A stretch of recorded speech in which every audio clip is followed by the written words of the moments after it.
In this video, I'll be working through the Term 1 Math exam from the Department of Education for grade 12. This is for KZN, and this paper was actually written on the 19th of March, which was last Wednesday. So it's fairly new. If you want to see how you did, or if there's a question that you are not sure how to answer, then make sure you check out this video. Here we see that this test was for 100 marks and it was written over 2 hours, but that's generally how it goes. It's 1 hour per 50 marks. So question 1.1 says, given the sum to n terms of an arithmetic sequence is Sn is equal to 3n squared minus 5n. So what we understand here is that we are given the sum formula and we are dealing with an arithmetic sequence. 1.1.1 says calculate the sum of the first 21 terms of the sequence. So this question is quite straightforward. Since we have the sum formula and we needed the sum of 21 terms, we know that n needs to be 21. So the formula that was given to you is Sn is equal to 3n squared minus 5n. So we need to calculate S21. So wherever we have n, we're going to substitute 21. Okay, let's calculate this. We should get 1,218. So that is the sum of 21 terms. 1.1.2 says determine the 22nd term of the sequence. Now here's the thing. We need to calculate T22, so term 22, but we do not have the general formula. Instead, what we have is the sum formula given to you. So the first thing you need to understand is, if you are given the sum formula, but you're asked to calculate a term, how do you do this? So there's a certain way that we go about doing this. And let's just put this on the side as a note. Whatever term number you need to calculate, which I'm going to call Tn, to get that term, it's going to be Sn minus Sn minus 1. What that basically means is, for example, if you need to calculate term 10, you would get S10 minus S9, basically saying that the difference between the sum of 9 terms and the sum of 10 terms would give you term 10. So that's how we go about doing this. Now we need to calculate term 22. So applying the same understanding, our formula would be term 22 is equal to S22 minus S21. And we need to calculate S22. Remember, we have S21 from the previous question. So let's calculate S22 first. Or you can even do this in the formula, so it's up to you if you want to get S22 separately and then substitute. I think doing it in one step is fine as well. To get S22, we're going to substitute in our Sn formula, so it's going to be 3 into 22 squared minus 5 times 22. And then we've got this minus S21, which we see here is 1218. So we can simplify this. I'm just going to simplify the part where I calculated S22. That gives you 1342. Then we've got minus 1218. So that gives you term 22 as 124. So this note on the side is quite important to remember. And remember, this is how we get different terms when we are given the sum formula only. So when we don't have the general term. 1.3.1 says, how many terms of the sequence must be added to obtain a sum of 8126? So we are talking about adding terms, and when we add terms, we know that relates to the series. So we're going to use our SN formula, and the sum that we are looking for is 8162. So what are we solving for here? We want to know how many terms are we adding together. So we'll be solving for n. What we can do is take our sum formula, equate it to 8162, and solve for n. So let's do that.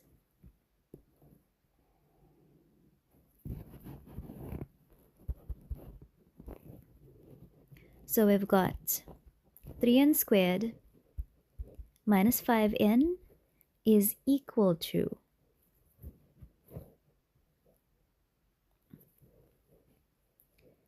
8162.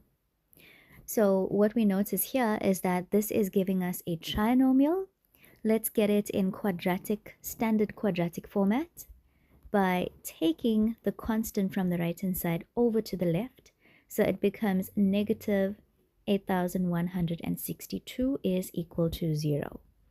Since this value is too big for you to factorize, let's use a quadratic formula. So here's our quadratic formula. Let's substitute in there. But remember, now you are solving for n, not x. Our b value is negative 5.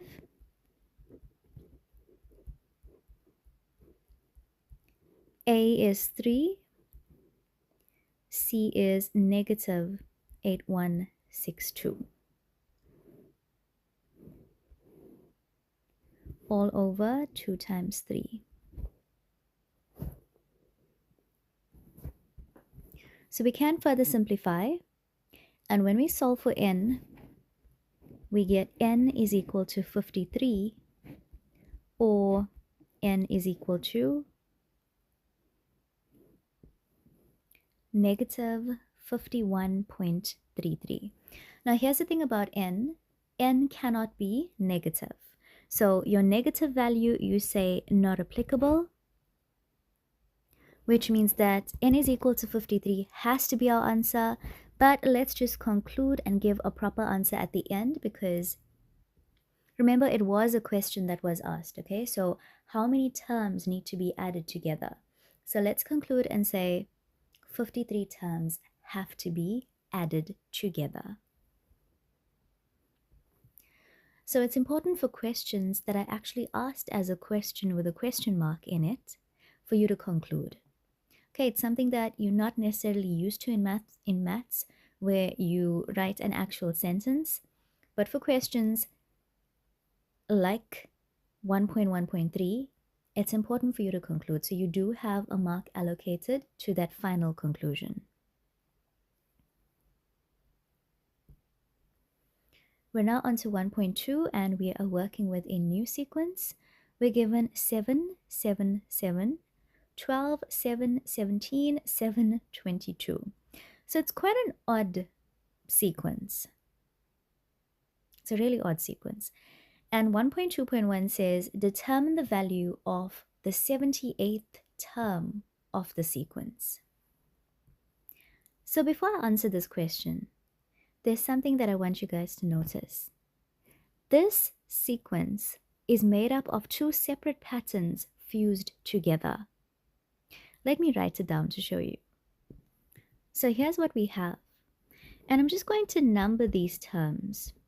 So term 1, term 2, term 3, all the way up until term 8.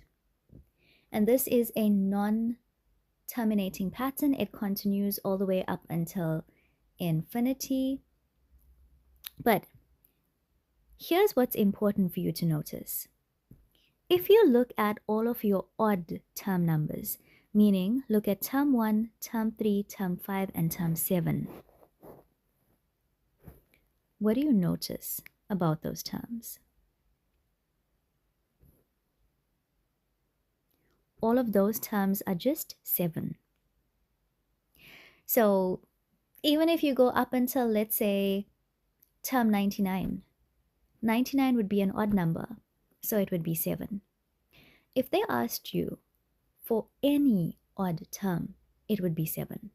Okay, so all of your odd terms here, term 1, term 3, term 5, term 7, every odd term is just equal to 7. But what did we need?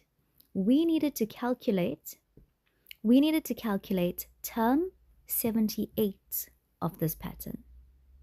And 78 is an even number. So let's now focus on our even terms. So our even terms would be term 2, term 4, term 6, and term 8. And here's what we notice about those. The even terms forms an arithmetic pattern. We've got 7, 12, 17, 22, where you can clearly see that your constant difference is 5. You are adding 5 onto each term. So term 78 is going to be part of this pattern that is formed from our even term numbers. So here's what I'm going to do. I'm going to write this as a separate pattern with my even, let's say, even term numbers. And that pattern is 7, 12, 17, 22, and it continues. But the next thing we notice is that when we form this new pattern from the even terms, and I number it, term 1, term 2, term 3, term 4, and so forth. What you guys notice is when we write this as a separate pattern, what was term 2 is now term 1. What was term 4 is now term 2. What was term 6 is now term 3. And what was term 8 is now term 4. So if they asked you, what is term 78 going to be? In terms of the new pattern that we've written, term 78, according to this new pattern, is actually going to be term 39. Because what we've done is we've extracted all of these even term numbers. But when we've extracted it and we've created a number pattern, notice that the term numbers are now halved. Like I said before, what was term 2 is now term 1. What was term 4 is now term 2. What was term 6 is now term 3. What was term 8 is now term 4. Notice that they are all halved, which makes sense that what was term 78 would now be term 39. So 39 is half of 78. So from these even term numbers, we are going to create a general formula. We need a formula, an equation for Tn, so that we can substitute in there 39 and see what term 39 is equal to, which ultimately is term 78. Let's do that. So this is 1.2.1. Since it's arithmetic, Tn is equal to a plus d into n minus 1. So the first term in this pattern is 7. Our constant difference, we said that we're adding 5 each time into n minus 1. Let's simplify. 5 times n is 5n.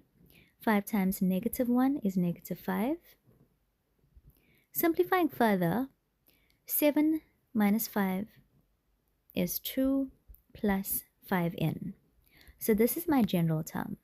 Now, if you wanted to, you could immediately substitute 39 as well for n. But I just prefer getting the general term first, just in case there are questions later on where you need to use that general term. So it's always safer to do it this way. Now I'm going to focus on getting term 39. So I'm going to have 2 plus 5 times 39. Let's see what that gives us. That gives you 197, which means that therefore term 78 is 197. Just to remind you, term 39 in this new pattern represents term 78 in the original pattern that was given to you. Which makes sense also because that pattern was made up of 2 separate patterns fused together. So obviously if you're extracting half of that, your term numbers are now half. So yeah, for this being only a 2-mark question, it required a lot of understanding, a lot of analyzing the patterns that's given, being able to separate them. And also, another thing you'd notice is that when you created this pattern with your even term numbers, within this pattern itself, since we needed term 39, 39 is an odd number. And when you looked at these odd numbers, term 1 was 7, term 3 is 17. So these are odd terms, right? And we need to get term 39, which is also an odd term. So what we notice here is that the odd terms within the even term pattern end in 7. So term 39 is also expected to end in 7. So this 197 is correct. Now for 1.2.2, we need to calculate the sum of the first 103 terms of the sequence. So remember, like we said before, this pattern is made up of 2 separate patterns fused together, where our odd terms are just constant. It's just 7. It does not change. We've got 7, 7, 7, 7. And the even terms are 7, 12, 17, and 22. So when we are asked to calculate the sum of 103 terms, we need to understand exactly how many odd terms it's made up of and how many even terms it's made up of. Now let's think about this. 103. Now just to make you understand this, let's say that we are looking for 100 terms. That would be made up of 50 even terms and 50 odd terms. So when we're talking about 103, 103 now has 52 odd terms. Because think about 101 and 103. Term 101, that's an odd number. Term 103, that's an odd number as well. So let's write this down. Your odd terms are going term 1, term 3, term 5, all the way up until term 103. Okay? And the value of those terms is just 777.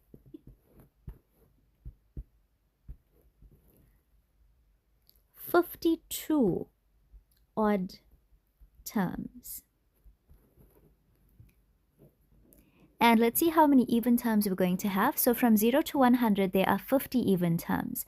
But the only other even number that we've got now is 102. So there's going to be 51 even terms. So let's just write that down. So even terms, let's use a different color for this.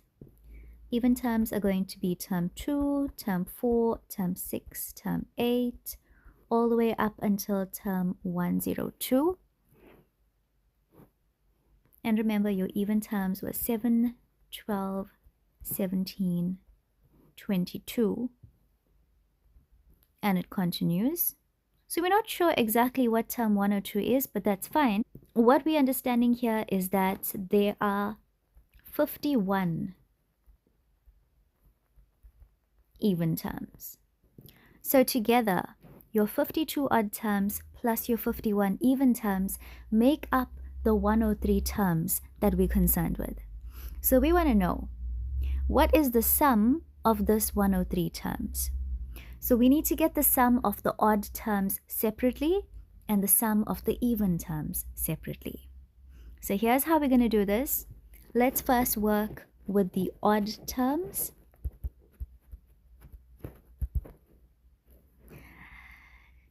Also remember, your formula, well, your pattern is just constant. It's 7 throughout. So it's not like this is arithmetic, okay? It's not a particular type of sequence. But since it's just 7 throughout and there's 52 of those terms, to get the sum of those 52 terms, all we have to do is, say, 52 times 7.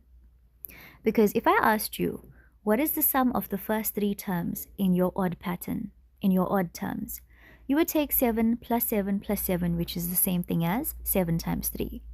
So if there's 52 of those, we can just multiply it by 52. So that gives you 364. So we're done with the odd terms. Now let's add the even terms. What we notice is that our even terms form an arithmetic sequence because we said we're adding 5 each time. So let's first focus on getting our sum formula for that.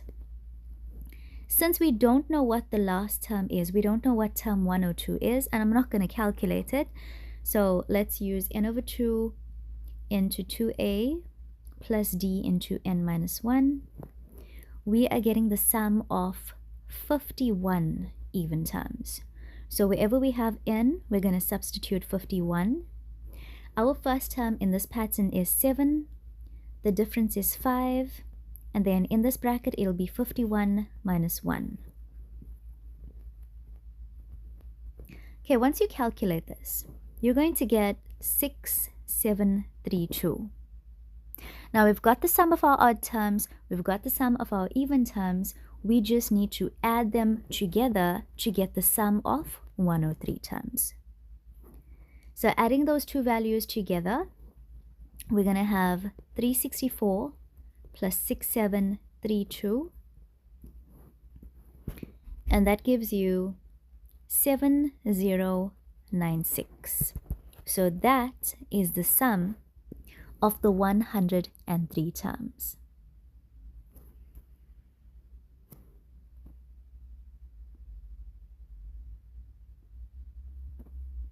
Okay, let's move on to question 2. For 2.1, we've got a sigma notation, and we are starting off from the second term, so we've got k is equal to 2. It goes up to the 13th term, and your general term is negative 3 to the power k. 2.1 says, write down the values of the first 3 terms of the series. So this is quite simple. How we do this is we take values of k and we substitute in our general term for k. Now bear in mind, even though they are asking you for the first 3 terms, this particular pattern that we're working with isn't starting off at term 1. It's starting off at term 2. Remember, the number underneath the sigma sign tells you what your starting term is. So we're actually going to calculate term 2, term 3, and term 4. Those would be the first 3 terms of this pattern. So even though your marks here are only allocated for the terms themselves, I'm just going to show you how we get this. So our general term was negative 3 to the power k.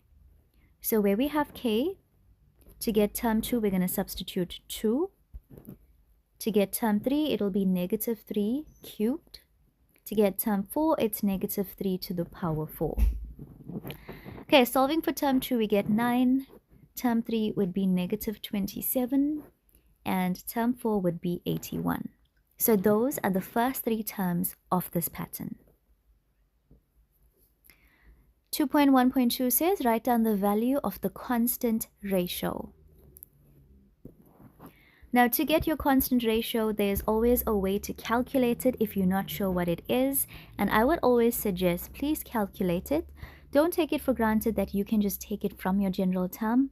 Sometimes your general term is written in a way where it's simplified, or where it's written differently, where it differs from AR to the power n minus 1. So it's always best for you to actually calculate this.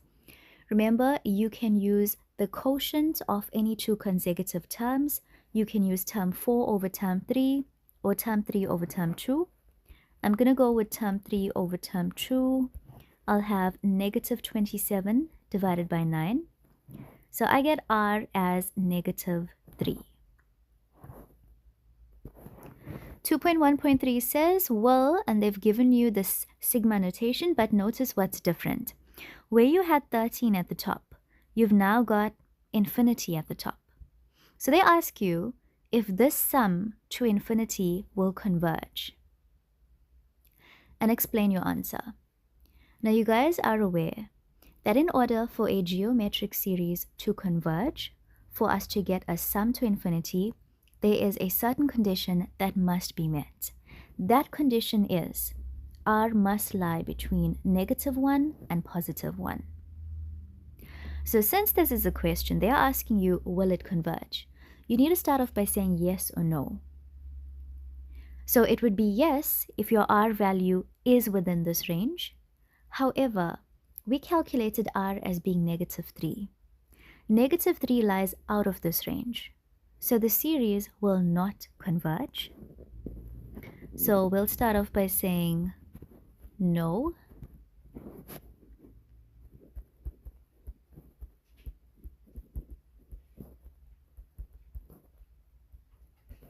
The series will not converge. And we need to give a reason. So we know that r does not lie between -1 and +1.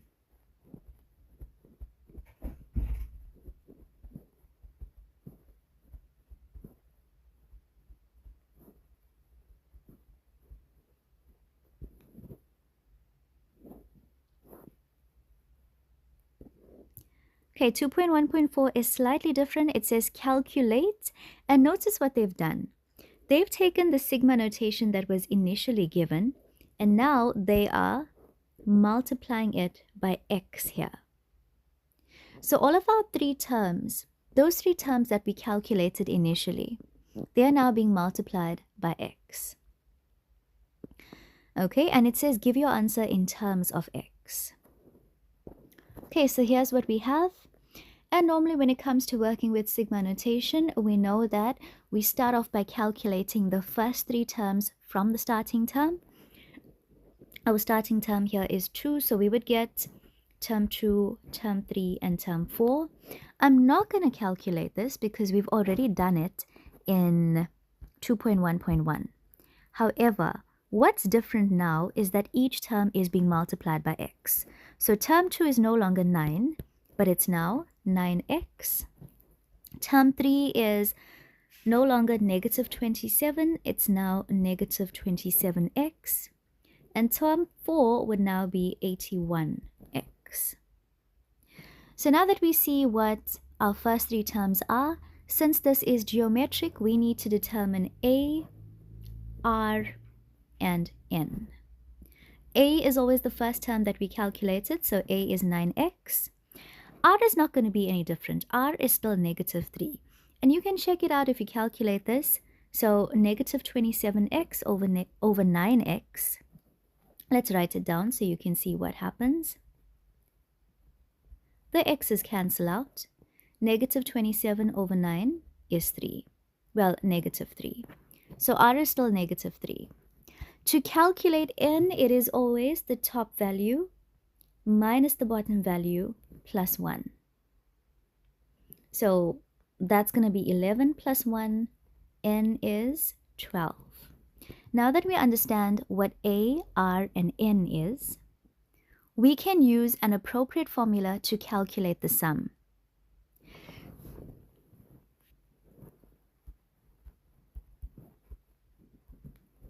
Seeing that r is less than 1, remember you have two formulas. You've got a formula when r is greater than 1 and another formula when r is less than 1. Sometimes there's cases where you can actually use either one and it doesn't matter, they give you the mark. But in other cases, they are quite strict about it, so I would suggest stick to the proper method, check what r is, and use the appropriate formula. Okay, you don't want to end up losing that 1 mark for using the wrong formula. So here we're going to use a into 1 minus r to the power n all over 1 minus r. And we are calculating S12. We know that n is 12. Now substituting, a is 9x into 1 minus r is -3, n is 12, all over 1 minus -3. So let's now simplify this. You can work on putting the entire thing on your calculator, but I think it's better if we actually get it in parts so we can see exactly what's going on. So I've left the 9x as is. I'm going to put this bracket on my calculator. 1 minus negative 3 to the power 12. That gives me negative 531,440. In the denominator, we've got 1 minus negative 3. We know negative times a negative gives you a positive. You have 1 plus 3, which is 4. Now on your calculator, everything else obviously besides x, so you're going to say 9 times this bracket all over 4. And what you should get is negative 1195,740, and don't forget about x next to it. So that's it. Obviously the question did say in terms of x. We did not have the value for x, so x will still remain in our answer.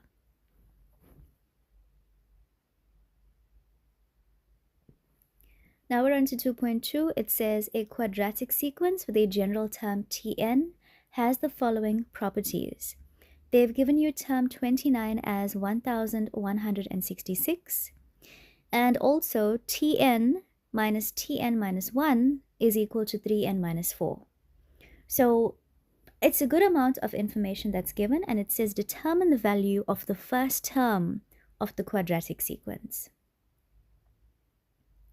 So here's the thing. Let's understand the information that we're given. This 3n minus 4, that is in the format of a general term of an arithmetic sequence. And when it comes to a quadratic sequence, we are aware that the first difference represents an arithmetic sequence. So you can actually use 3n minus 4 to get all of your first differences, which is what we're going to do. Okay, that's where we're going to start off. Okay, so here is the general structure for quadratic sequences. So in your first row, you would have your quadratic sequence. You would then get your first differences, which is arithmetic.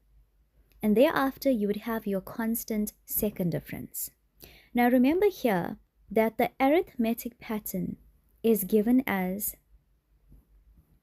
Tn being 3n minus 4. So we can use this to get those first three terms.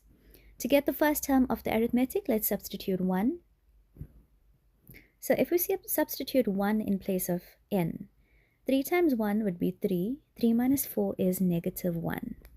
Let's substitute 2. So we're going to have 6 minus 4, which is 2. Substituting 3, we have 9 minus 4, which is 5. So we now have all of our first differences. From there, we can get our second difference, and we notice that to go from negative 1 to 2, we are adding 3. To go from 2 to 5, we're adding 3. So the constant second difference is 3. So remember how this works. From the bottom, that is going to equal to 2a. The negative 1 above is going to equal to 3a plus b. Since we do not know what the quadratic pattern is, we're going to leave out that for now. So let's start off by focusing on a and b. We've got 2a is equal to 3. Dividing through out by 2, we get a as 3 over 2. Okay, so moving on, we've got 3 into a, which is 3 over 2, plus b is equal to negative 1. Now let's just simplify. This gives you 9 over 2 plus b. Taking the 9 over 2 over to the right-hand side, it's going to subtract. We get negative 11 over 2. Now, if we put this into our general term, for a quadratic pattern, we know Tn is equal to an squared plus bn plus c. Let's just substitute what we have at the moment. We know that a is 3 over 2 n squared, and b is negative 11 over 2 n plus c. Now we can solve for c because there was one extra bit of information that was given. We were told here that term 29 is equal to 1166. So there we have it. So we can actually substitute that so that we can solve for c. So on the left-hand side, we're going to substitute 1166. And wherever we have n, we're going to substitute 29.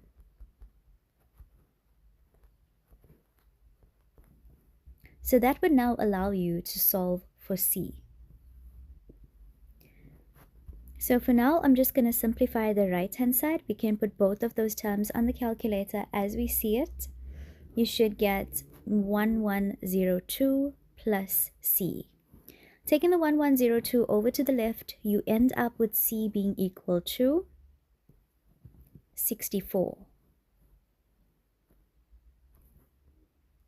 So to write out your proper general term for the quadratic pattern, it would be Tn is equal to 3 over 2n squared minus 11 over 2n plus 64. And what we needed to calculate was the first term of this quadratic pattern. Since we have the general term, we now need to calculate term 1. All we're going to do is substitute 1 for n.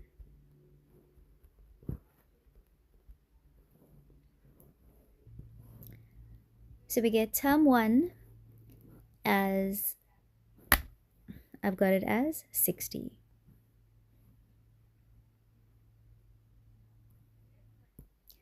Something that I do want to point out though for this question is that the answer that I have does differ from the memo answer. And for this question, particularly 2.2, I do not agree with the memo answer, and I just want to explain why. If you have a look at the first differences that they have, they've got 2, 5, 8. And if we go up to our first differences, we had -1, 2, and 5. It seems somehow that they have calculated the first differences incorrectly. Remember, you were given your general term as 3n minus 4. And you need to start off by getting term 1. So when you substitute 1, 3 times 1 is 3, minus 4 is -1. So we have to get our first differences from the first term. Because remember, how it works is your first difference between term 1 and term 2 is equal to term 1 of your arithmetic series. Term 2 of your arithmetic, or your sequence, right? Term 2 of your arithmetic sequence is the difference between term 2 and term 3 of the quadratic. Term 3 of the arithmetic sequence is the difference between term 3 and term 4 of the quadratic. That makes sense. That is what you've learned. For some reason, they've left out -1 and they started with 2. It would be incorrect for you to equate 3a plus b to 2 and not -1, which is what they've done. When they've calculated, here you see they've got it here. Here they have it. 3a plus b is equal to 2, because they've got the 2 here as the first number. But you cannot get 2 as the first number if you substitute 1 into the formula. So that is what I don't agree with. Okay? Your 2a at the bottom is equal to your second difference. Your 3a plus b is equal to your first term of the arithmetic. So your first difference. And if you had to have a plus b plus c, it would equal to term 1 of your quadratic. So 3a plus b has to be term 1 of your arithmetic sequence, not term 2. They equate to 3a plus b to term 2. And obviously doing that affects the answer that you get for b. So it changes your general formula, and it would change the value of c as well as your term 1 of your quadratic pattern. So their answer was completely different to what we have. Now, moving on to question 3. 3.1 says, given f of x is equal to 2x plus 3 all over negative x minus 3, show that f of x can also be written as f of x is equal to 3 over x plus 3 minus 2. So this is actually a hyperbola because we notice that we have x in the denominator. But this is how we need to get the equation. So we're going to work with the given format,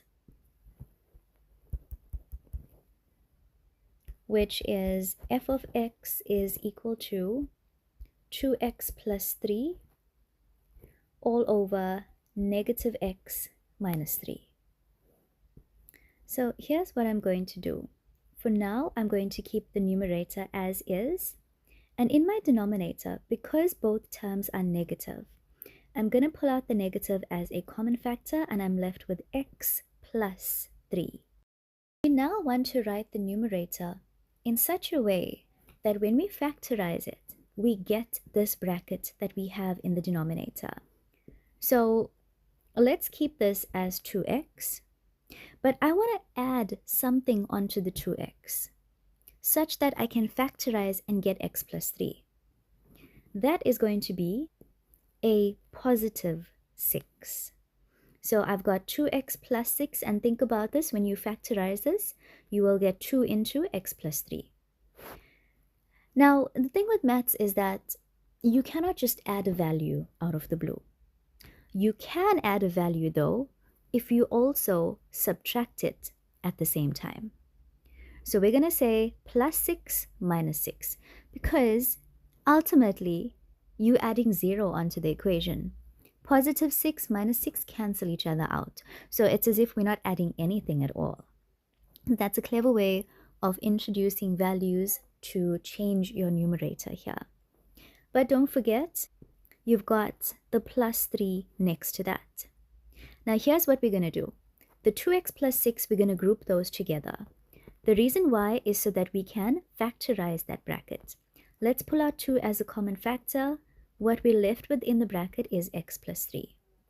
Let's simplify here. Minus 6 plus 3 gives you negative 3. And that is all over negative into x plus 3. Now here's the thing. You've got 2 separate terms in your numerator. They are over the same denominator, so you can split the fraction up. That's going to give us 2 into x plus 3 all over negative into x plus 3. And then that's going to be, we can put a plus, we're going to have minus 3 over negative into x plus 3. Now when you focus on your first fraction, here's what's going to happen. The x plus 3 in the numerator and the x plus 3 in the denominator cancel out with each other. So what we're left with is 2 divided by negative 1, which is negative 2. And in the second fraction, nothing actually cancels out, but we've got negative divided by negative, which is a positive. So we're left with a positive 3 over x plus 3. And I'm just going to swap these two around. We've got 3 over x plus 3 minus 2. And that is f of x. So that is actually what they wanted you to get.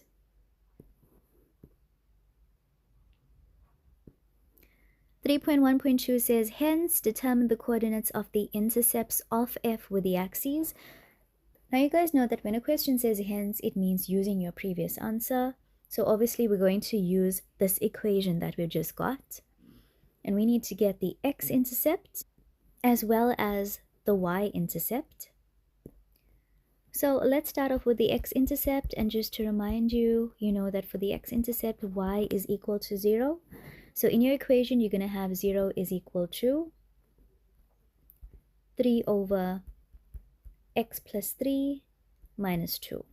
We're going to work towards solving for x. Let's take the negative 2 over to the left. It becomes positive. Now, you cannot solve for x if it's in the denominator, so let's cross multiply.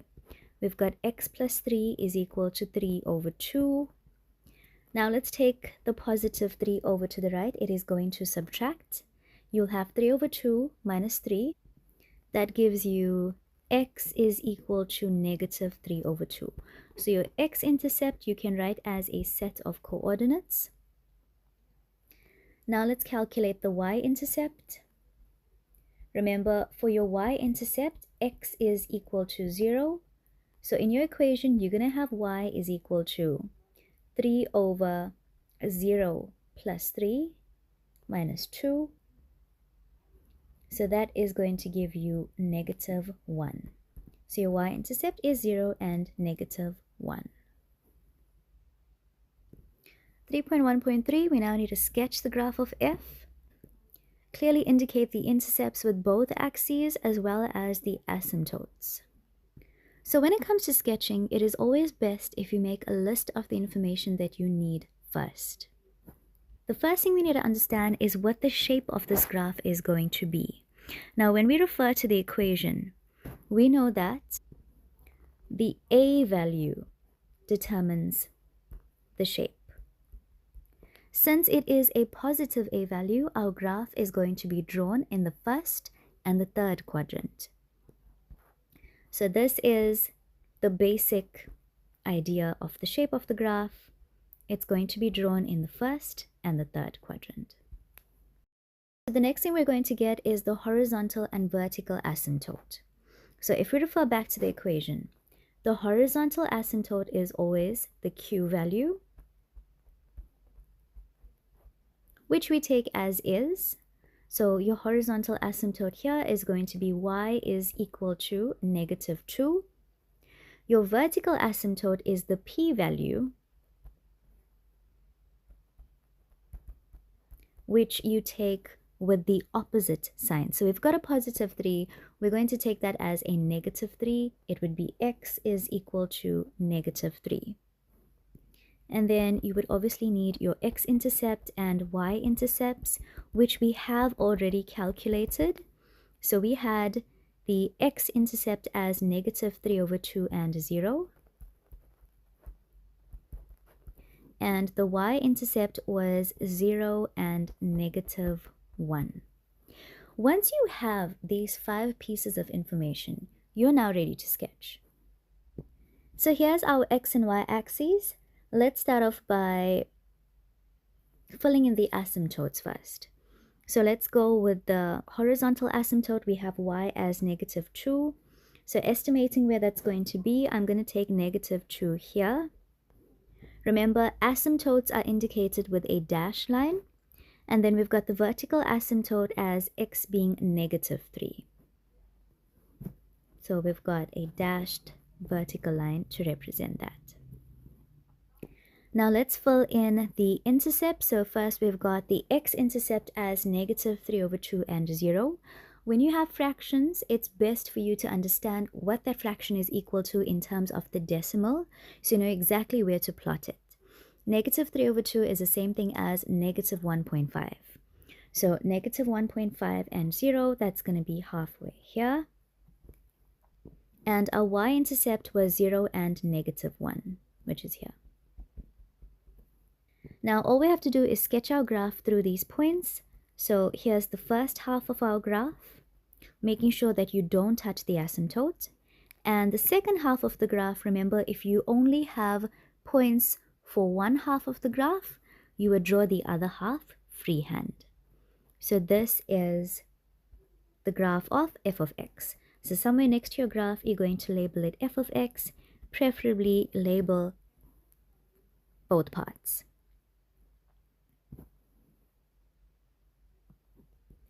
(3.1.4) says, determine the equation of the axis of symmetry of f, which is a decreasing function. So here is the format of the axis of symmetry with a negative gradient. That would be a decreasing function. Now, for our substitution, x minus p comes from your denominator as is. So when we go back to the equation, the denominator was x plus 3. So where we have x minus p in the bracket, it's going to be x plus 3. Q comes from the equation as is, which was negative 2. Now let's simplify by taking the negative and multiplying into the bracket with both terms. We get negative x minus 3 minus 2. And further simplifying, we have negative x minus 5. So this is the equation of the axis of symmetry that is a decreasing function. 3.1.5 says determine the values of x for which f is decreasing. So let's just remind ourselves. Decreasing functions slope in this direction. So where it has a negative gradient, that is where it is decreasing. Now what we notice is that this entire function is decreasing. It's decreasing everywhere besides negative 3, because negative 3 is the asymptote, so it doesn't actually touch negative 3. Notice this half of the graph is sloping in that way, and so is the other half. So how we're going to write this is, we can say x is an element of real numbers. So remember, this indicates that it's every single x value that exists, but it's besides one x value. So we're going to say x cannot equal to negative 3. Okay, so the graph is decreasing for all values of x besides negative 3, since it cannot equal to negative 3. Okay, let's look at B. So for B, we are concerned where f of x is greater than or equal to 0. Remember, f of x represents the y values of the graph. So we are concerned with where is the y value equal to 0, and at the same time, where are the y values positive? Now, from what we know, there is one particular point on the graph where the y value is equal to 0, and that is the x-intercept. So we know that's definitely the point we're working with. And we also notice that to the left of the x-intercept, everything between negative 3 and negative 3 over 2, between those x values, all of our y values are positive. So because it's between two values, this is how we're going to write out our answer. We're going to say x lies between negative 3 and negative 3 over 2. We are not going to have an equal to by negative 3, because that is the asymptote. The graph cannot equal to negative 3. But we will have an equal to by negative 3 over 2, because at negative 3 over 2, that is when y is equal to 0. So we are on to 3.2. It says sketch below is a parabola f, and the straight line g of x is equal to 3x plus 6. R and S are the x-intercepts of f, and point P is negative 1 over 2 and 9. That is a turning point. G has its x-intercept at R. What we actually notice is that obviously the parabola has two x-intercepts here, but for one of its x-intercepts, and particularly R, we notice that both the graphs have the x-intercept at R. So it's also a point of intersection for both of them. 3.2.1 says calculate the coordinates of R. Since you have the equation of the straight line, it's best to use that. R is an x-intercept, which means that y would equal to 0. So we're going to have a 0 is equal to 3x plus 6. Take the 6 over, you get negative 6 is equal to 3x. Divide both sides by 3. You have x is equal to negative 2. So therefore, coordinates of R is negative 2 and 0. So I'm just going to put that on the diagram. That's negative 2 and 0. Now 3.2.2 says determine the equation of the parabola. So to do this, let's first identify the information that we have. We've got the turning point given, and now we have one other point, which is R. So the format that we should use is y is equal to a into x minus p all squared plus q. Remember, this format accommodates the turning point as well as one other point. So I'm just going to list the information that we have. Okay, so here's what we've got. And your turning point from this equation represents P and Q. The one other point would represent X and Y. So let's start off by substituting. I'm going to actually substitute everything one time. So Y is 0, A is unknown, X is -2. Now remember that when you are substituting your p-value, it's always the opposite sign. So if we've got -1/2, we're going to put it as +1/2.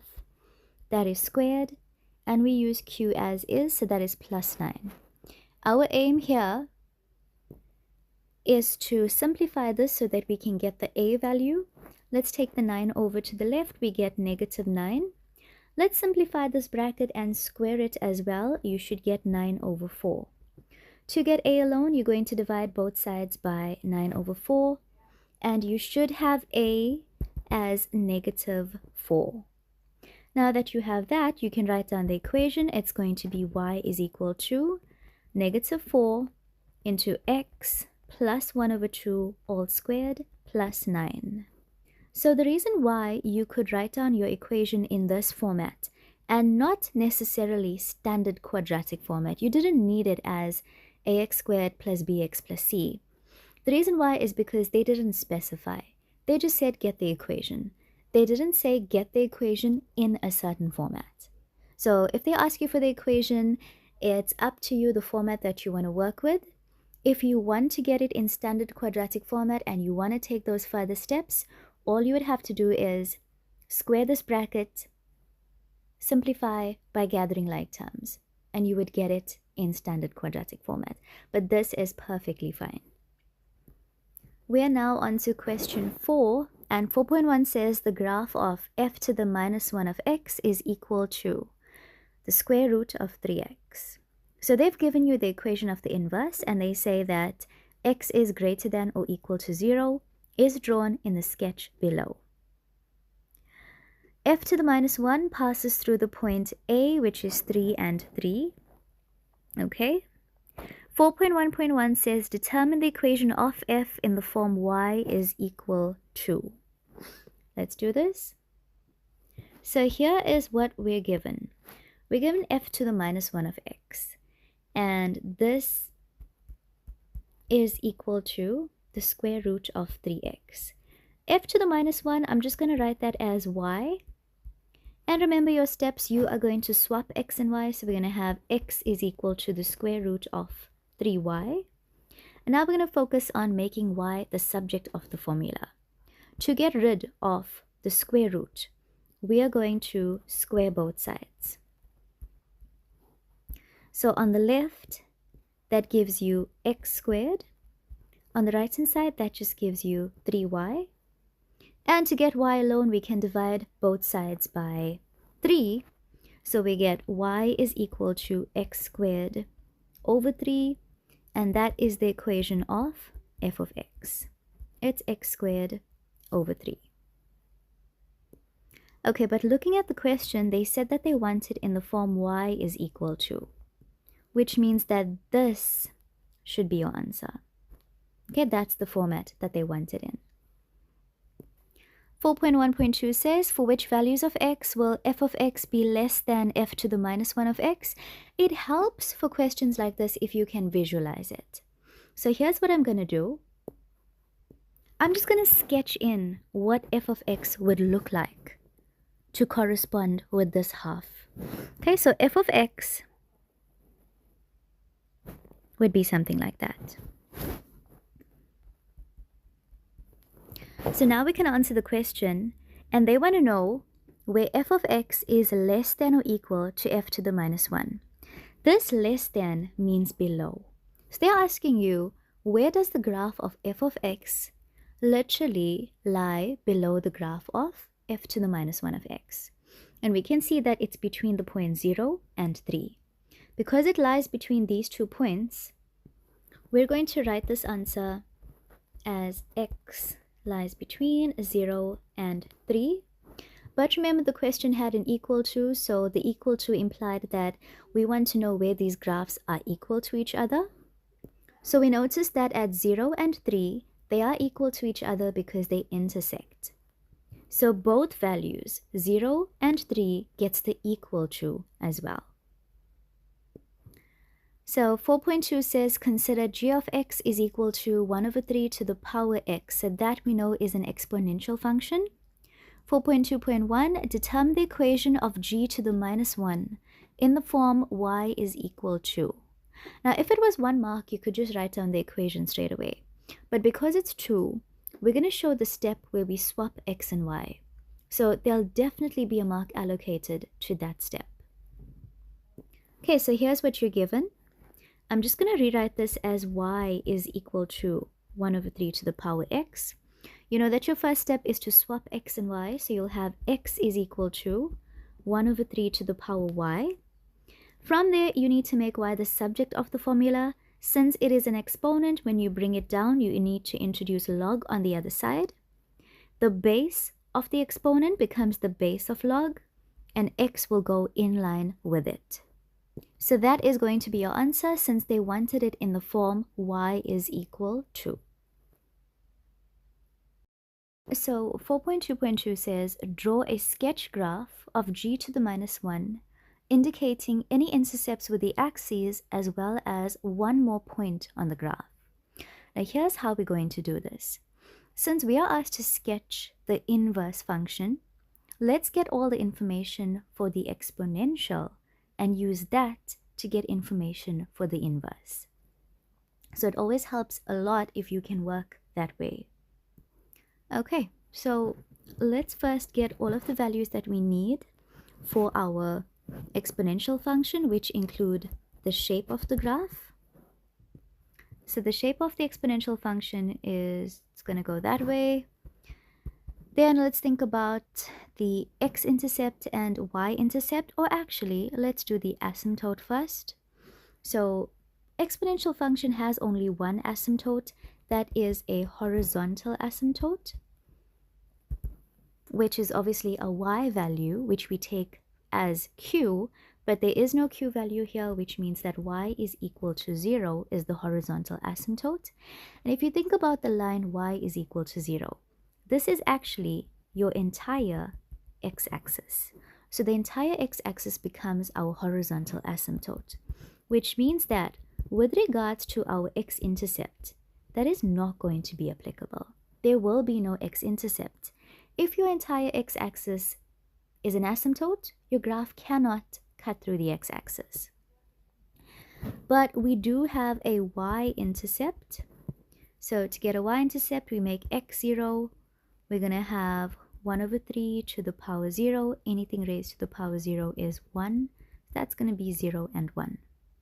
Now that we have all the information for the exponential, we're going to use that to get the information for the inverse function, so for the log function. So when it comes to getting the shape of the inverse function, sometimes it's a little difficult for you to see it beforehand, so that's fine. I'll show you that once we start to sketch.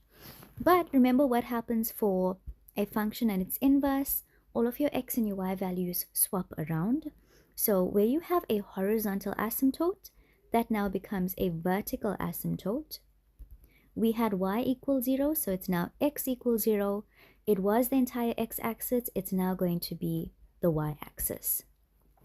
Where we had an x-intercept not applicable, we're now going to have a y-intercept not applicable. Which makes sense, right? Because if your whole y-axis is your asymptote, the graph cannot cut through the y-axis. So there'll be no y-intercept. And where we had the y-intercept of 0 and 1, that now becomes our x-intercept, which will be 1 and 0. Now just remember they said as well as one more point on the graph. So we need to indicate one more point, a random point of our choice on the graph. So it's actually up to you what value you would like to go with. So I think we should go with the easiest one. Let's choose x as 1.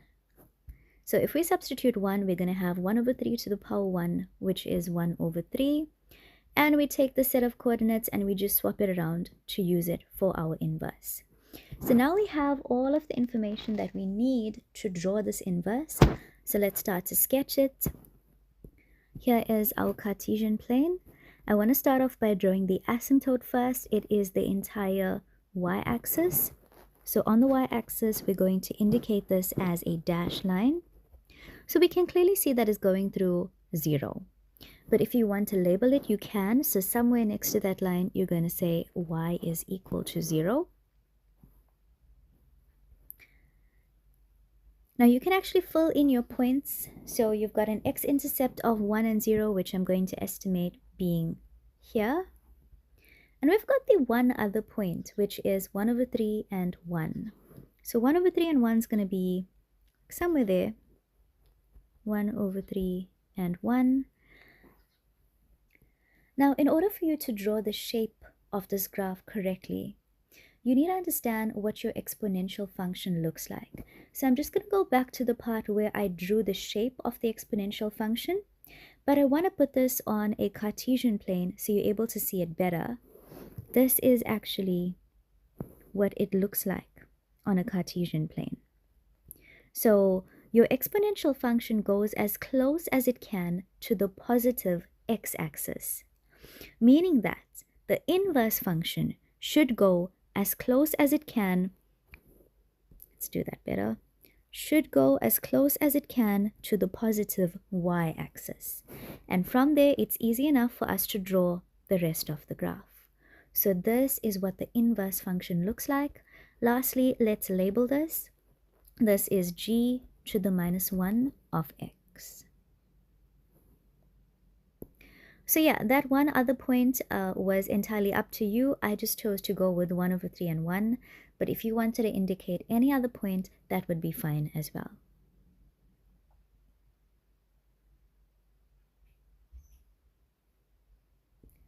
(4.2.3) says the graph of h of x is equal to a into 1 over 3 to the power x plus 7 passes through the point -2 and 10. Calculate the value of a. So the good thing here is that you have this point, and remember, -2 will be x, 10 would be y, which we can substitute in here. A is going to be our only unknown. So once we substitute that point into the equation, we should be able to solve for a. Let's do this. So here's the equation, and just remember the point that you were given was -2 and 10. So let's substitute that. We're going to have y as 10, a is our unknown, x is -2, then we have plus 7. Okay, let's simplify. We can take the 7 over to the left, it's going to subtract. So we would have 10 minus 7, which is 3. Then 1 over 3 to the power -2 is 9. So this actually gives you a times 9, which is better if we write it as 9a. Dividing both sides by 9, we get a as 1 over 3.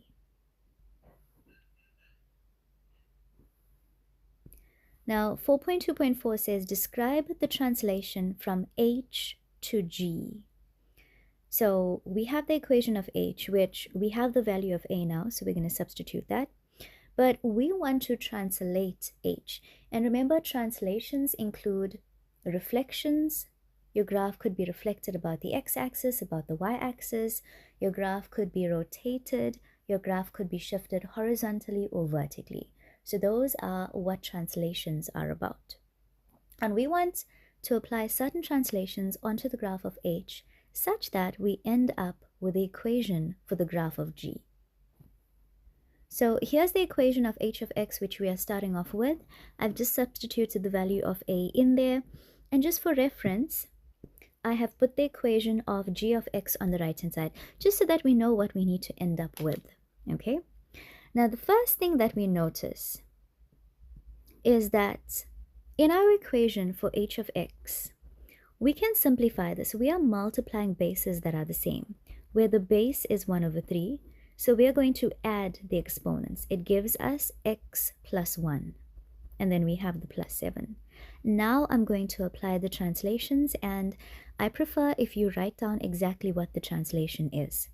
I'm first going to work on getting rid of the 7, because notice in the g of x equation we don't have the plus 7. What exactly does this plus 7 indicate? It indicates a vertical shift. So to get rid of that 7, we are going to shift the graph 7 units down.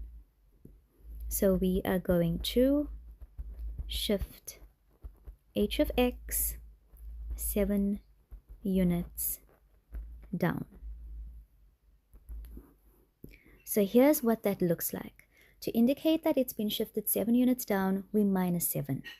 And what happens here is the plus 7 and the minus 7 cancel out. So that's good. Now what we're left with is 1 over 3 to the power x plus 1.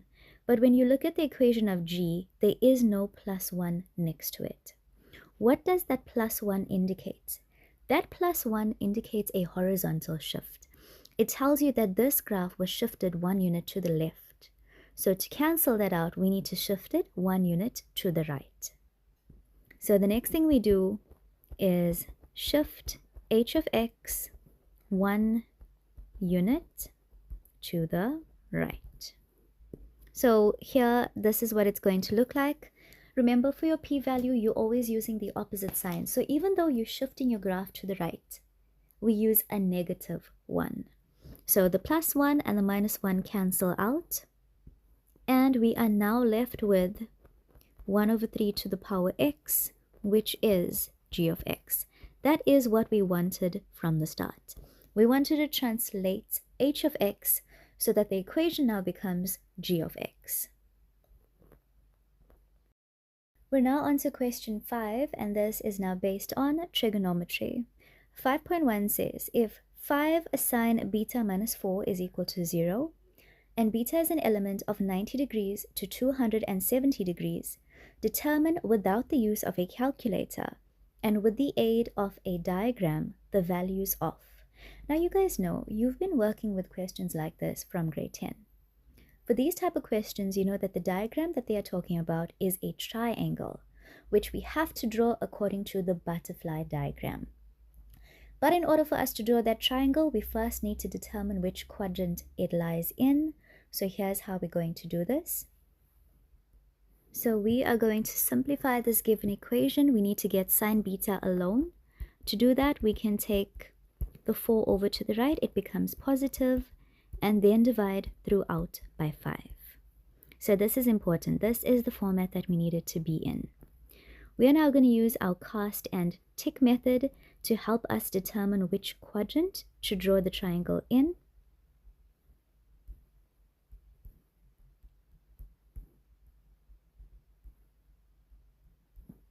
We're first going to tick according to our simplified equation. We've got sine beta as 4 over 5.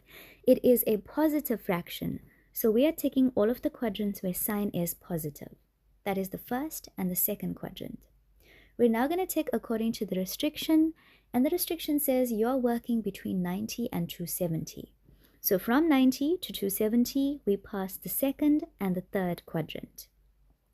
Now you notice that your second quadrant has 2 ticks in it. So that is where we are going to draw the triangle. So here is my triangle drawn according to the butterfly diagram. This is going to be our angle beta. Let's now fill in the information that we have in terms of beta. So we've got sine, that is going to be opposite over hypotenuse. So here we have 4 over 5. To get the remaining side, you're going to use the theorem of Pythagoras. So we'll have r squared is equal to x squared plus y squared. Hypotenuse here is 5, x is unknown, y is 4. Simplifying, we have 25 is equal to x squared plus 16. Take the 16 over to the left, it is going to subtract. And please remember, when you square root, your value gets a plus or a minus. This is extremely important. You choose the sign according to which part of the axis you are on. Since we're in the second quadrant, we are on the negative x-axis. So x will equal to negative 3. Let's fill that in on the diagram. And now that we have all 3 sides of the triangle, we are now ready to answer the questions.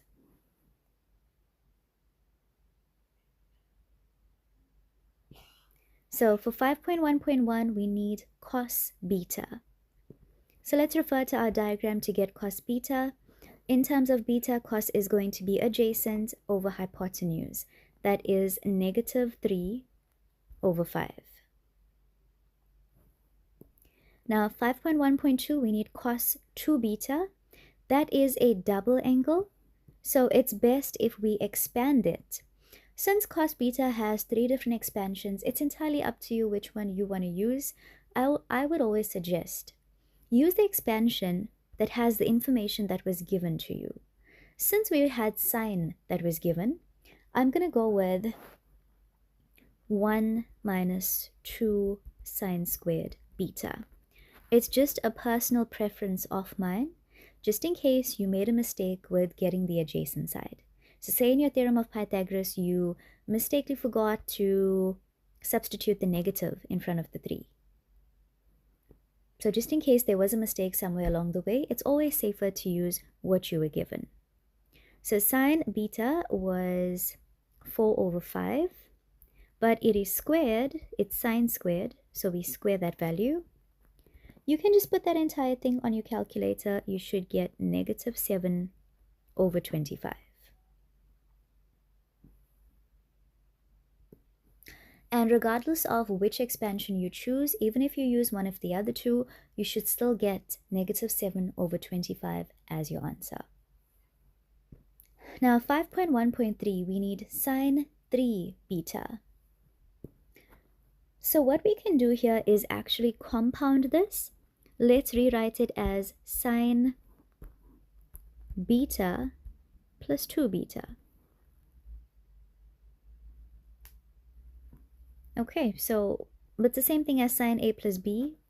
So the expansion is going to be sine beta cos 2 beta plus cos beta times sine 2 beta.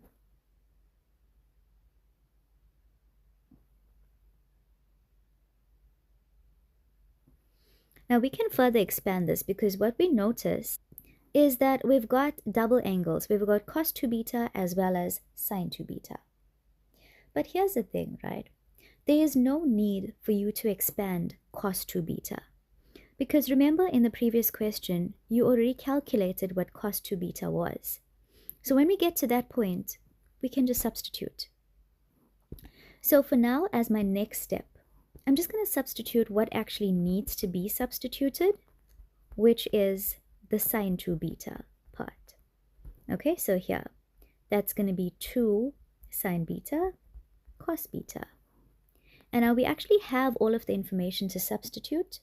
Remember, sine beta was 4/5, cos 2 beta was -7/25. Cos beta, we had, it was -3/5. Then we have this times by 2. Sine beta is 4/5. Cos beta, again, -3/5. You can just plug this entire expression onto your calculator. You should get 44/125 as your answer.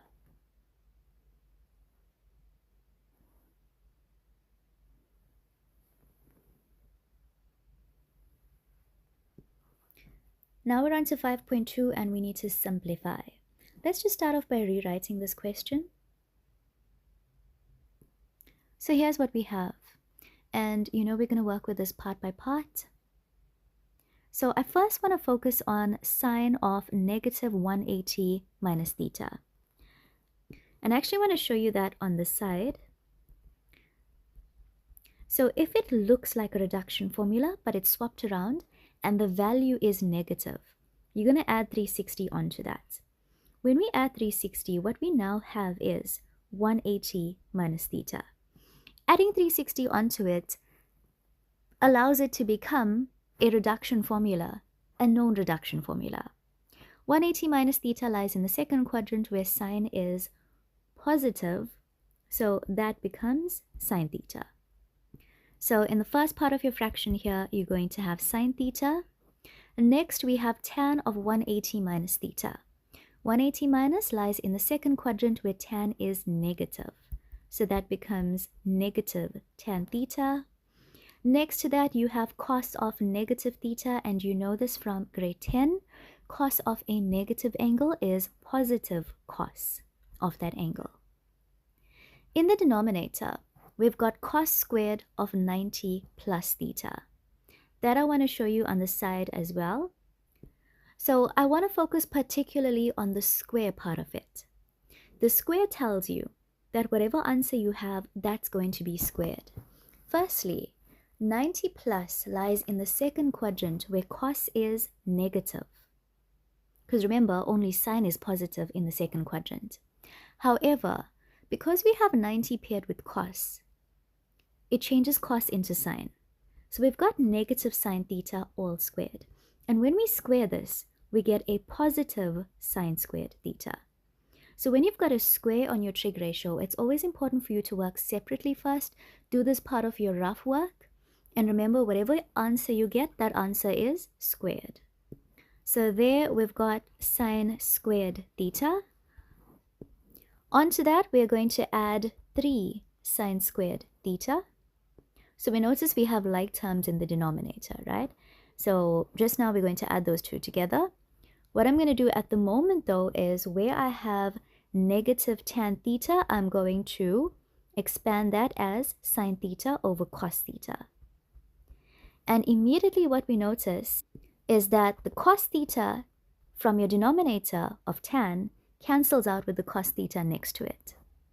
In your denominator, you've got sine squared theta plus 3 sine squared theta. That gives you 4 sine squared theta. Simplifying the numerator, you have sine theta times negative sine theta, which is negative sine squared theta. Keeping your denominator the same, what you notice here is that your sine squared theta from the numerator cancels out with the sine squared theta from the denominator. What you are now left with is negative 1 over 4. Since that cannot be further simplified, that is your final answer. Now we have 5.3, and we need to prove the identity. So this is one of these questions where you prove left-hand side is equal to right-hand side. Now, I know that both sides don't look as simplified as they should be, but there is actually a lot more going on the left-hand side. So that's where we're going to start off with. Okay, so here we have the left-hand side, 1 over 8 into 1 minus cos 4x. The first thing I'm going to do is rewrite that cos 4x as cos of 2 times 2x. So notice what we actually have here now is a double angle. Where it's normally cos 2 theta, think of the 2x as your theta. So cos 2 theta, but now we have cos 2 of 2x. So we have one of the 3 expansions that we can choose. I'm actually going to go with the expansion that's 1 minus 2 sine squared theta. Okay, that's the one that I'm going with.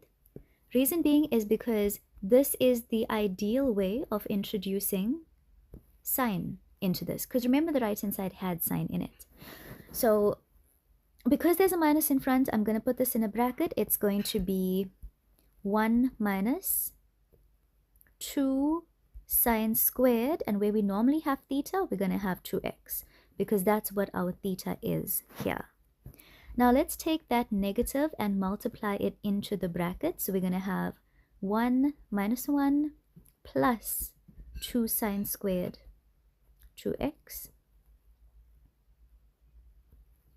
What happens here is the 1 minus 1 cancels out with each other.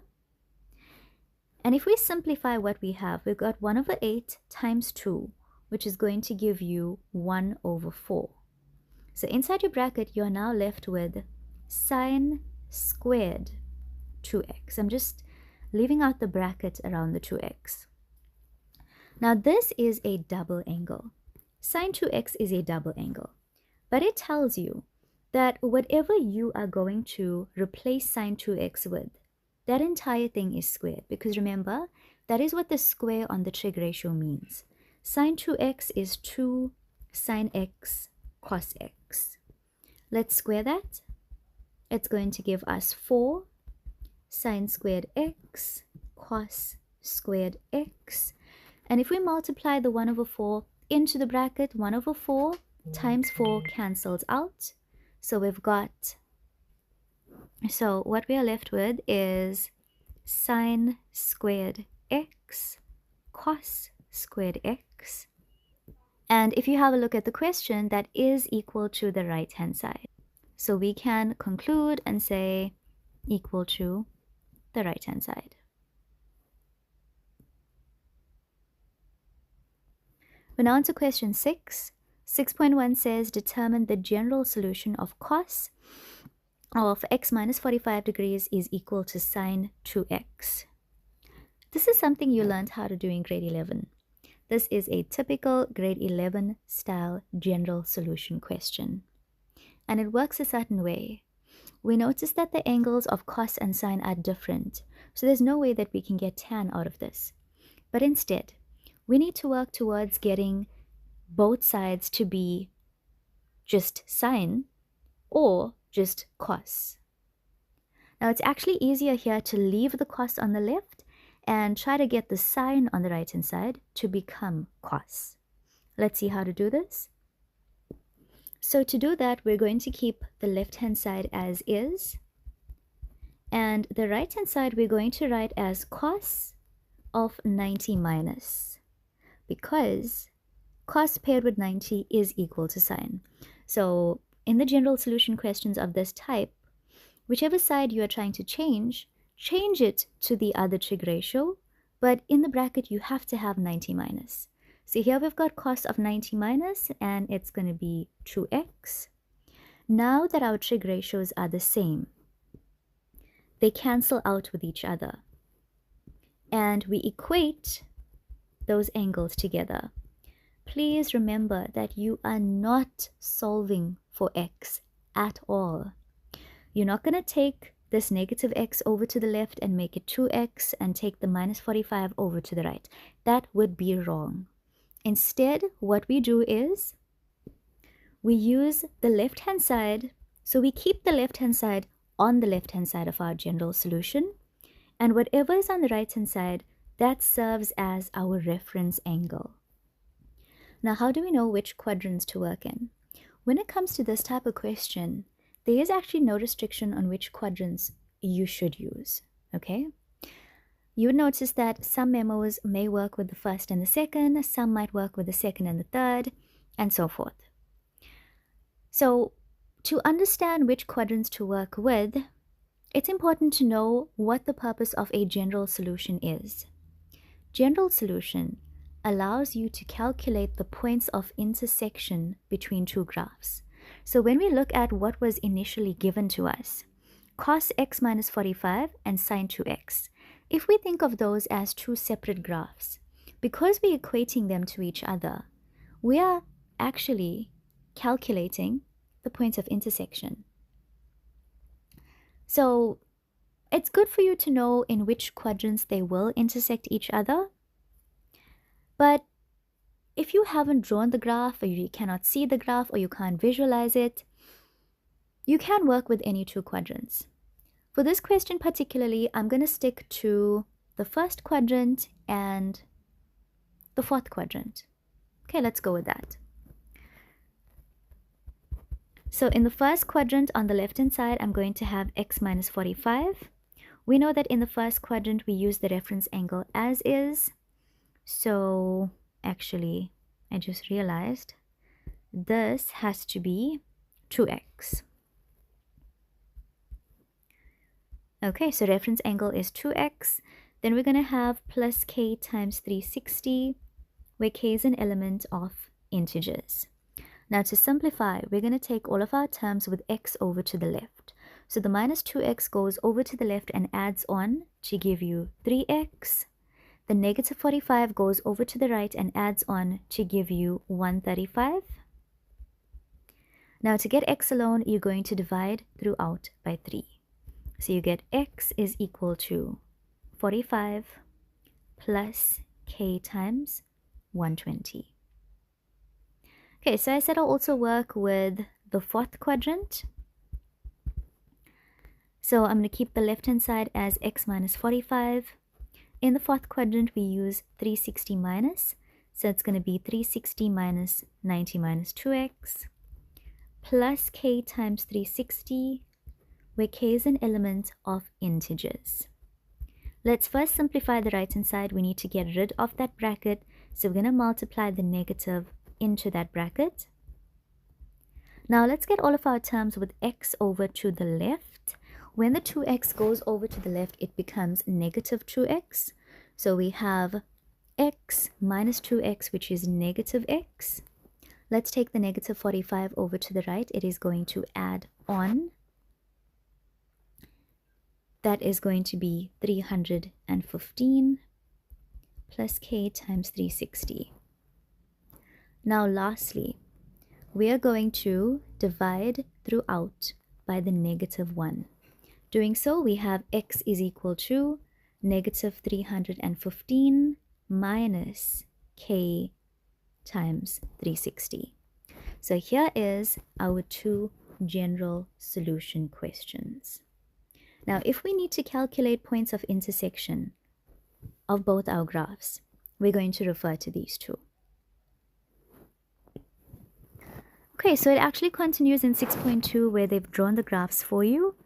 Notice they say in the diagram, the graphs of f of x is equal to sine 2x and g of x is equal to cos of x minus 45 degrees are drawn for the interval x is an element from negative 180 to positive 180.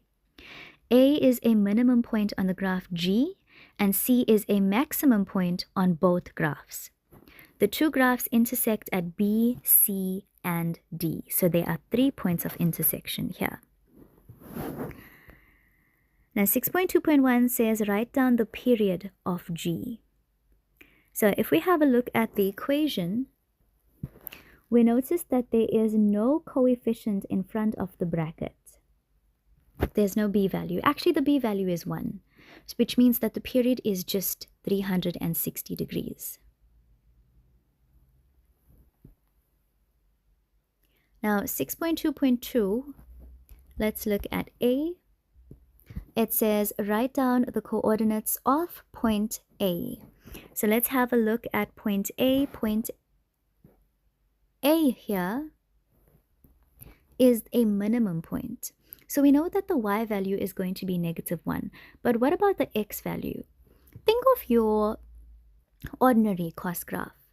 If you had to draw your ordinary cos graph, it would have its minimum value at negative 180. But this graph has been shifted 45 degrees to the right. So if we take negative 180 and we shift it 45 degrees to the right, that point now becomes negative 135. So this point A is negative 135 degrees and negative 1. Now for B, we now need the coordinates of B. And if we have a look at B, B is the point of intersection between the two graphs. So I said to you, if you need to calculate points of intersection, that is what you have your general solution for.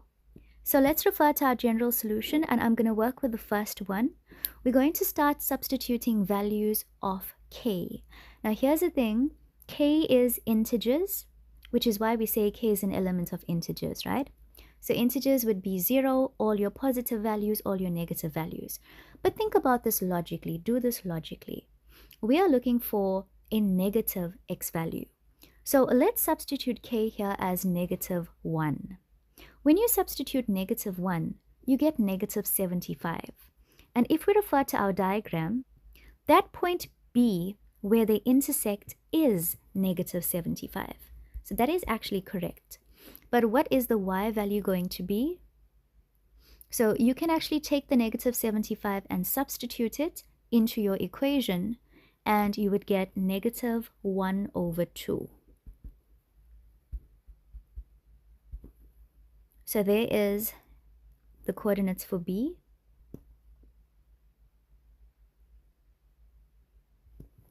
Now for 6.2.3, it says use the graphs to determine the value of x in the interval x is an element of 0 to 180. So we're only working with the positive x-axis here. And we want to know where f of x divided by g of x is less than 0. So when we take these y values of the graphs and we divide them by each other, we need to get a negative value, so something less than 0.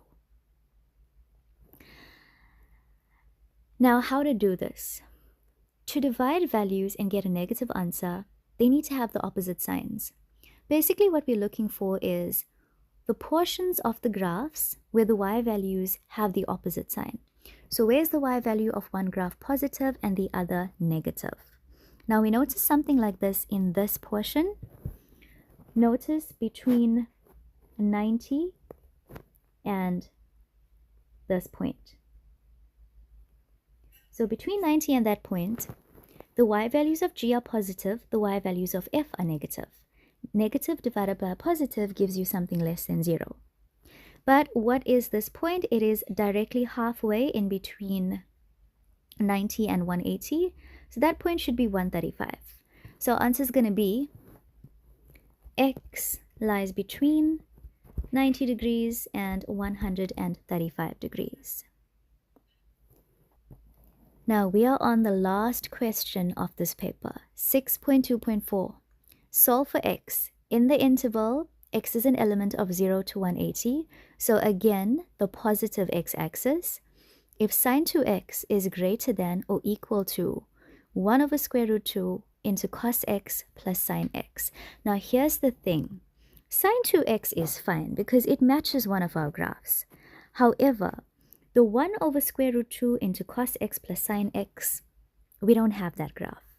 So what we actually need to do is simplify that right-hand side first. That is why it's for 5 marks and it says show all your working. Okay, so our aim is to simplify what we have so they look like known functions. So here's what I'm going to do. I am going to take that 1 over square root 2 and multiply it into the bracket. So we'll have 1 over square root 2 cos x plus 1 over square root 2 sine x. Now something you need to realize is that this format that you have on the right hand side looks very familiar.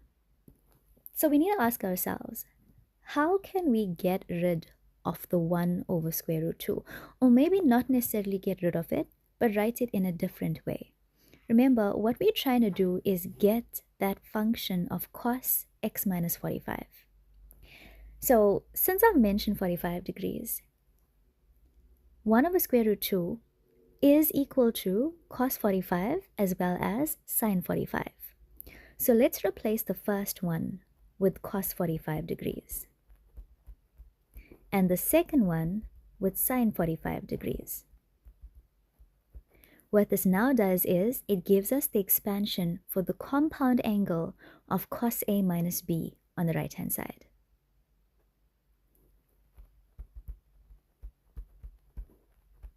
Where A is 45 degrees and B is x. But you see, there's a problem with this. We actually need it to be swapped around, and we can actually do that. We can actually swap these two around. The reason why is because you've got cos 45 times cos x. If you swap those around, which you can because they're being multiplied with each other, and do the same thing for your term where you have sine. Put sine x first and then sine 45 degrees. Now on the right hand side, we'll get what we need. We'll have cos of x minus 45. So this matches the function. Now sine 2x is f of x and cos x minus 45 is g of x. This is what they're actually asking you. Where is f of x greater than or equal to g of x? Specifically on the part where x lies between 0 and 180. So I want you guys to notice that between 0 and 180, from 0 all the way up to point D, f is below g. It's only from point D to 180. That small portion is where f now lies above g. So that's part of our answer, but we don't know what the coordinate for point D is. We do, however, have our general solution. Point D is a point of intersection. So let's use our general solution to calculate it. I'm going to substitute 1 for k. I get 45 plus 120 So that point D is actually 165. If we have a look at it again, 165 here makes perfect sense. It doesn't matter what y is though, right? Because we're not going to use that. But we know where f of x is greater than g of x, it's where x lies between 165 and 180. Therefore, x lies between 165 and 180. We are also concerned with where they are equal to each other. So they are equal when x is 165, since that is a point of intersection.